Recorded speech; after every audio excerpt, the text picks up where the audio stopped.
on. Yes. This is why the German minister made a statement concerning Mr. Bush and acting in a way like Hitler acted. It's not by accident. But Israel has a PhD in deception, because it's Dajjal at the back of this, the mastermind. And Israel would not want to wage a big war and appear to the world naked, clearly, as an aggressor. No, that's not deception. Israel has to wage her big war and make it appear as though she was only defending herself. The only Muslim I know of who has had the capacity to be able to penetrate the deception that has been going on all these years, the only one I know of, was a man who never went to Al-Azhar University. Now, he wasn't a sheikh. His name was Malcolm X. He's the only man I know of who had that eyes wish to see and clearly recognize the strategy and the deception. Read Malcolm X. How is Israel going to launch this big war and yet get away from being perceived by the whole of humanity as the aggressor, blatant aggression? You have to come with a good strategy. The strategy is this. Ariel Sharon goes into Masjid al-Aqsa with 1,000 Israeli military with him, with their shoes on, with the full knowledge that this calculated act of extreme provocation must have a response, a fiery response. And as the flames of the new intifada emerge, you must keep it burning by committing upon the Palestinian people more and more atrocities that drive them into a greater and greater rage. This is planning, this is strategy, this is not happening by accident. As Israel unleashes this barbaric oppression upon the Palestinian people, you must have a television station which you plant amongst them, which will cover this, that your Egyptian television would not cover, and your Jordanian government would not allow on Jordanian television, so you create something called Al-Jazeera. And the Arab masses believe Al-Jazeera is their station. This is the only place in the world we can get authentic information, Al-Jazeera. So Al-Jazeera is now used to portray all the atrocities. And so around the Arab world, the masses only have to tune into Al-Jazeera and they know what's happening. And so the Arab masses become more and more angry, more and more enraged.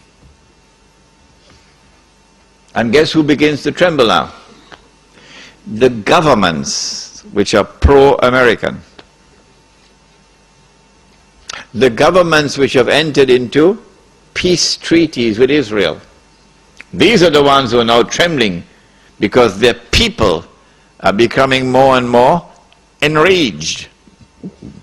So Mubarak in Egypt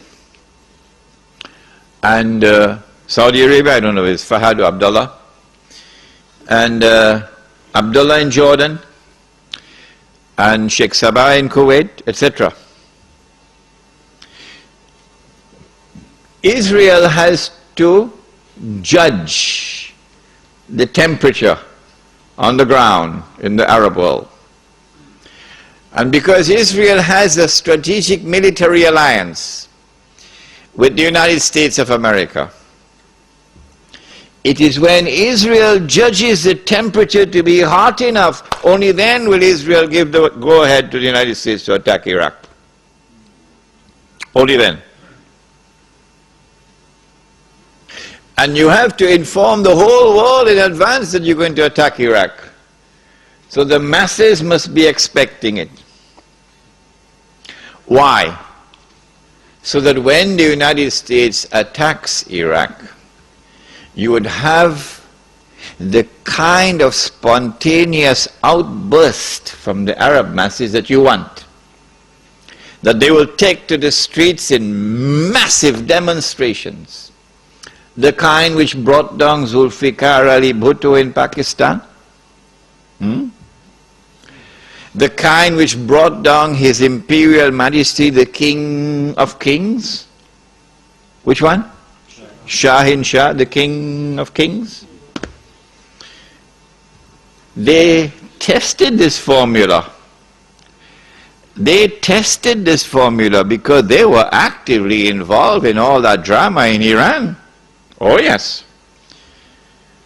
Without in any way being uncharitable or lessening in any way my appreciation and my respect and the honor which I have for those who led the Iranian Revolution. I have to admit that in addition to their sincere efforts and their struggle against the oppression of the Shah, that there were also others at work to help them without their even knowing it.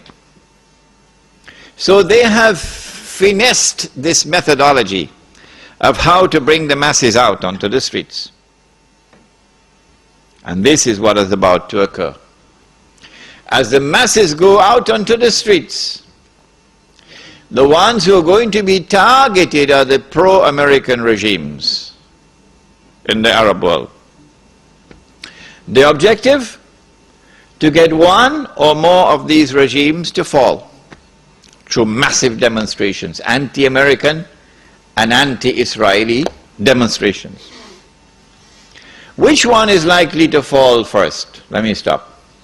Come on. Huh? Jordan is correct. Jordan is correct. Which is why Abdullah has his bags packed already.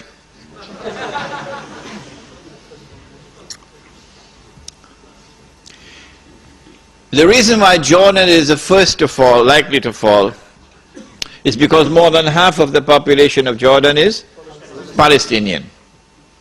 And because Jordan shares a border with Israel.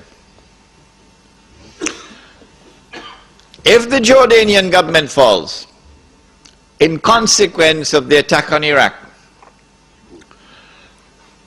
and the Jordanian government, or shall I call it the Anglo-Jordanian government, is now replaced by an anti-American, anti-Israeli, and best of all, a government declaring itself to be Islamic. If that happens, and the Jews are going to be praying for that to happen, then you will see television really coming of age for the second time. The first time was September 11th. Television will now get to work around the world, CNN leading the pack, and the media around the world will now be used to portray an impending scenario in which, like the domino effect, governments around the world of Islam, they will claim, are now going to fall. And the world of Islam is rising up now. And one-eyed Muslims, of course, are going to believe it. The world of Islam is now going to rise up, and all these governments are going to be swept away. And authentic governments representing